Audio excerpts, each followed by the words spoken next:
Oh man, I really have a lot of respect for Teddy Zane. Like I keep saying it all the time. I really do. I mean, that dude is a serious pro bodybuilder, and he knows I was just messing with him. Like I'm not in that dude's like. Let's be. I'm a comedian. I mean, that guy is like the real deal. No, seriously, he deserves respect when it comes to bodybuilding. The guy is the real deal, and I think he's a very smart guy. He owns two businesses, but I don't agree with, and it's okay. Listen, I have the right to disagree, right? That's America. You have the right to have your own opinion. I just don't agree with his investment strategies. And I think that a lot of apes are starting to fall into the same way of thinking because they don't have patience. Let me tell you a story, okay? And I hope Teddy Zane is listening to this video. So back, I would say in 2020, I owned Avis, the rent-a-car company. Now, around this time, it was so bad. Hertz went bankrupt, their competitor. It was just like no one was renting cars because everything was shut down. So I remember my father, right? He calls me up. I had a lot of it. I had like 5,000 shares or something. I had a decent amount. So my father's like, why are you investing in a company that basically there's no money coming in? My father said, he was like, the country is closed down. No one is renting cars. And at the time, I think it was like something like $8 a share. It was doing terrible. And even my wife was like, get out of this, man. What's wrong with you? My friends were ragging on me, everyone. But I kept saying to myself, like something in my gut, but I went against it. See, that's the thing. And I won't do that with AMC. And I won't do that with GameStop. I went against my instincts. Okay, my instincts is once, everything calms down with the coronavirus, especially now that they have no competition, like Hertz shut down.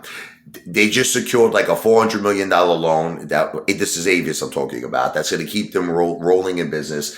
Something's going to happen where this thing is going to take off. But I sold.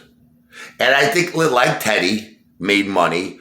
I made money. I think I made something like him, like similar. So like 12,000 or something like that.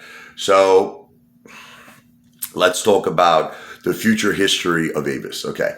So not too long ago, Avis went to, and had a short squeeze. Okay. Because you don't want to know what it is. All the short sellers were betting against Avis. They were, because of the reasons I just told you. Coronavirus, Omicron, all this stuff. People are not, traveling as much. People are not renting his cars as much. Okay.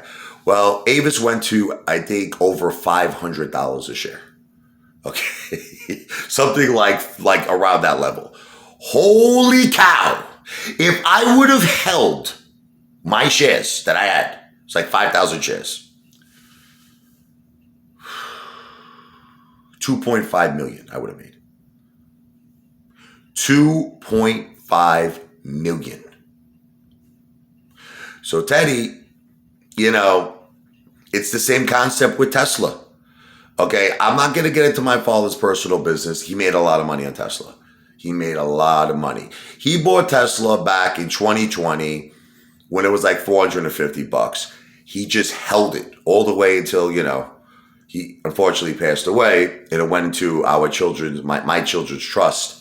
But he made a very significant amount of money, and it really came from Tesla. And I was day trading Tesla. I made 10 grand here. I made 5 grand there. I made peanuts day trading. Peanuts. You want to, maybe I made at the most 15 grand. And you know what? It may even be less because I don't remember. But the point, because it was like, I'm talking 2020 here. I didn't make nothing. Nothing. Okay. If I would have held Tesla, okay, from 2020 when it was $450 till now, once again, I probably would have made $1 million more. So I don't agree with Teddy's thinking. I don't feel AMC and GameStop, I don't think you should day trade it. I think that, now I'm not saying, I think he's day trading AMC because I don't think he's holding it anymore. I mean, I could be wrong. I know he was day trading Tesla, but anyway, I just feel the best bet is to buy and hold. Okay. And instead of having the mentality like I'm day trading, buy more, expect fractional shares, right? You could buy a 10% fractional share of AMC for $1.50. Keep buying, hold. Eventually, we're going to have the short squeeze. And when we have the short squeeze, and if you have a significant amount of shares, and even if you have, depends, even if you have like 300-400 shares, whatever you have, you're going to do very well. You're going to do very, very well. That's just my opinion. I'm not a financial advisor. This is not financial advice. It's for entertainment purposes only. Teddy has the right to do what he's doing. It works for him. But I actually believe that if Teddy held, I think that in the long term, I think that he would do much better with AMC and GameStop. And that's just my opinion. But he could do whatever he wants. He could do whatever he wants. It's his money.